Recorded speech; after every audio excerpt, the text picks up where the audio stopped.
Salam dəyərli izləyicilər, mən bugün şəkər bura hazırlayıram. Deməli, bizim yarım kiloqram fındıq ləpəmiz var. Bunun üçün 1 kiloqram undan istifadə edəcəm. Odur ki, əvvəlcədən quru mayanın miqdarını ayarlayıram apara düzəltmək üçün.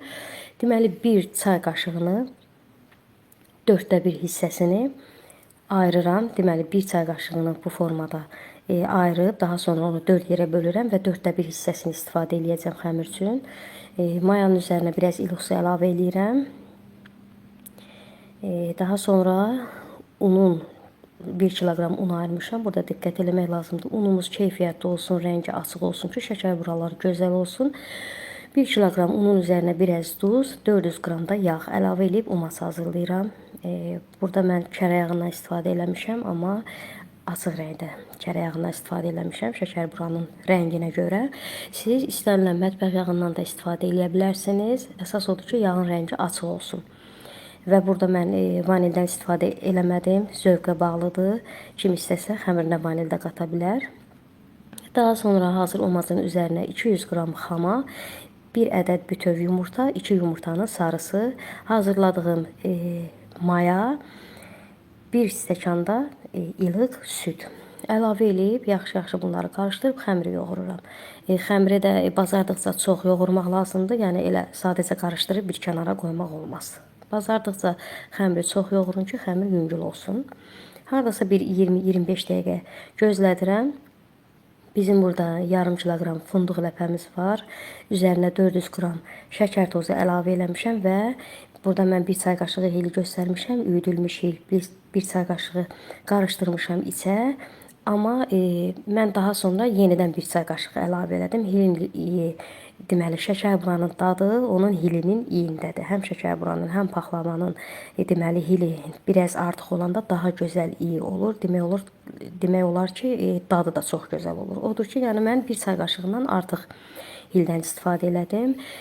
Xəmir özünə gələndən sonra kündələrə ayırdım. Hər bir kündəni 42 qramdan hazırladım. Beləliklə bizdə 47 ədəd kündə alındı.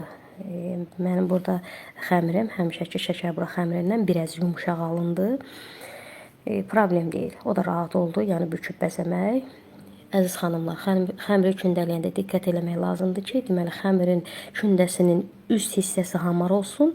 Yəni altdakı hansı ki qatlar qalır kündələyəndə göstərdiyim kimi o şəkər buranın iç tərəfinə düşsün.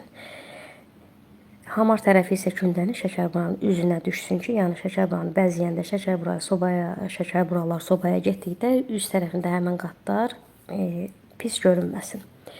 Bütün kündələri yaydıqdan sonra bir dolu, təpələmə dolu xörək qaşığı ilə içliyin yığıram şəkər buranın. Bu formada bütün kündələrin içini doldururam və daha sonra kənarlarını bükürəm. Yenə qeyd edeyim ki, bizim burada xəmirimiz biraz yumuşaq alındı. Yəni həmişəkinə nisbətən həmişə eləyəndə bundan biraz möhkəm olurdu xəmir, amma problem deyil. Yenə də işim rahat getdi. Şəkər buraların kənarlarını bükürəm. Hamısının bütün deməli içlərini doldurdum.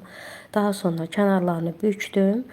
Bütün 46-47 dənə şəkər buranın bütünlükdə hamısını qıraqlarını bükdükdən sonra üzlərini naxşını vururam. Naxşı vurduqdan sonra deməli şəkər buraları sərin yerdə saxlayıram ki, üzləri, naxşları, kənarları qurusun ki, sobaya qoyanda heç bir bəzəyi itməsin, kənarı açılmasın. Mən burada makkaj 13 dişli makkajdan istifadə elədim bəzəkdə və burada göstərəcəm ki, deməli 11 dişli makkajdan da bəzəyirəm. Yəni 2 cür makkajla bəzəyib sizə göstərmək istəyirəm ki, yəni elə də bir fərq eləmir. Eyni formada bəzəyirəm. Dişlərinin azlığı, çoxluğu fərq eləmir. İkisi də gözəl görünür. Hər makkajın bəzəkləri çox gözəl görünür.